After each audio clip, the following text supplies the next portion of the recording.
Sa ika-9 na edisyon ng Nation Builders and Muslim Awards, ang mga natatanging lokal na lider ang binigyang pagkilala sa kanilang kontribusyon sa kanilang komunidad. Narito ang balita ni Valdi Vinagracia.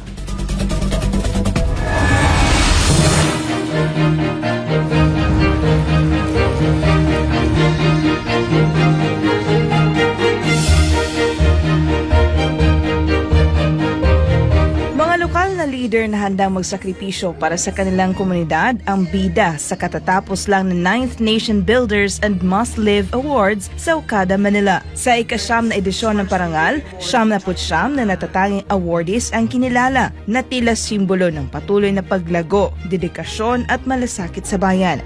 In business world, 999 is a very positive marks of leadership, vigilance, and sustainability.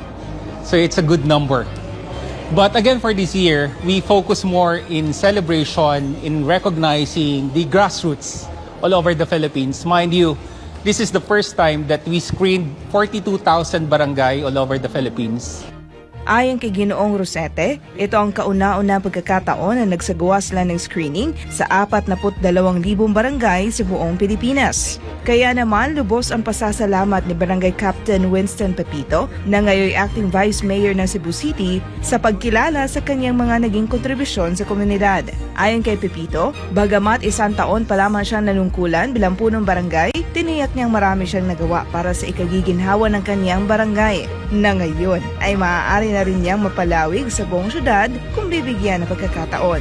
I'm just very thankful that I got recognized. We just have to keep improving and learn from our experiences and let's say evolve, in this, especially in this AI world now. So that's why my priority was to modernize our barangay. That's how I got this recognition. So you should modernize also your barangay so you can better serve your people. Dagdag pa ni Rosete, ang mga punong barangay ay ang mga unang nakakakita, unang nakakarinig at pangunahing tumutugon sa mga suliranin ng kanilang komunidad, kaya dapat silang palakasin. One, we need to stick to our program like featuring and empowering leaders from the countryside development.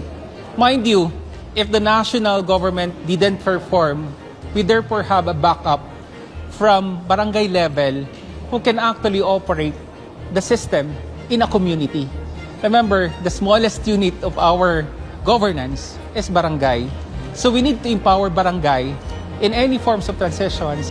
Maliban sa mga punong barangay, tampok din ang ilang local chief executives na inaalay ang kanilang mga parangal sa kanilang nasasakupan na patuloy na nakikiisa at nakikipagtulungan sa kanilang pamumuno. And I just want to offer this award to my fellow dedicated public servants, my supportive Vice Mayor and the rest of the SB members, the community volunteers and leaders, and the hardworking individuals who have worked po day in and day out to make our shared visions into reality. Ayon naman kay Mervin J. Suway Baguio, Provincial Public Information Officer ng Davao del Norte at kinatawan ni Governor Kuya Gov. Edwin Hubahib, plano ng gobernador na ibahagi ang mga pinakamahusay na gawi at programa ng Davao del Norte sa iba pang probinsya at syudad sa Davao Region at maging sa buong Mindanao. Inuuna ni Gov yung kapakanan ng mga taga Mindanao. He is pushing for programs and projects for Mindanao provinces and cities. Kasi parang nakikita natin na medyo napag-iwanan na yung Mindanao ng Luzon at ng Visayas. So that's why he is pushing for more projects, more programs for the island of Mindanao. Ito na ang ika-4 na pagkakataon na pinarangalan si Governor Edwin Hubahib bilang Honorary Governor of the Year at ang lalawigan ng Davao del Norte bilang Most Sustainable and Livable Province in the Philippines. Sa kabila ng inspirasyon natin ng mga awardee, hindi maikakaila ang mga hamon sa ating bansa. Maraming balita tungkol sa katiwalian at proyektong napapabayaan. Ngunit, pinatunayan ng mga awardee na marami pa rin tapat na lingkod bayan. Narito naman ang mensahe ng ilang public servant awardee para sa mga Pinoy na tila nawalan na ng tiwala o pag-asa sa gobyerno. Huwag mo kayong mawalan ng pag-asa. Habang nandyan ang Diyos natin, let us pray for better governance of our country. To support whatever's best for the people. If it is dragging us into bad things, well, we will not support. Magdasal tayo na sana po itong krisis na dadaanan natin ngayon, makarecover tayo.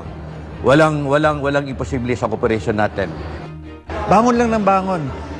Tayo lang ng tayo. Talagang resiliency part na ng pagiging Pilipino. Laban lang tayo. Sa bawat lingkod bayan na patuloy na lumalaban para sa kapakanan ng buong sambayanan, sa bawat kwento ng integridad at malasakit, sa bawat proyekto at programang nakatutulong sa komunidad, makikita ang epekto ng tapat na pamumuno. Ang dedikasyon nila ay inspirasyon para sa bawat Pilipino. Hindi natin kailangang mailuklok sa pwesto ng gobyerno upang maging bahagi tayo ng pagbabago. Sa lahat ng public servant, saludo po ako sa inyo. Nation Builders and Muslim Awards ay hindi lang po isang karangalan. Ito po ay magsisilbing inspirasyon para sa ating bilang isang leader, magbibigay ng maayos na serbisyo, magkaroon ng dedikasyon, ipagpatuloy ang maayos na adhikain, at ipagpatuloy ang ating serbisyo na may puso at may malasakit.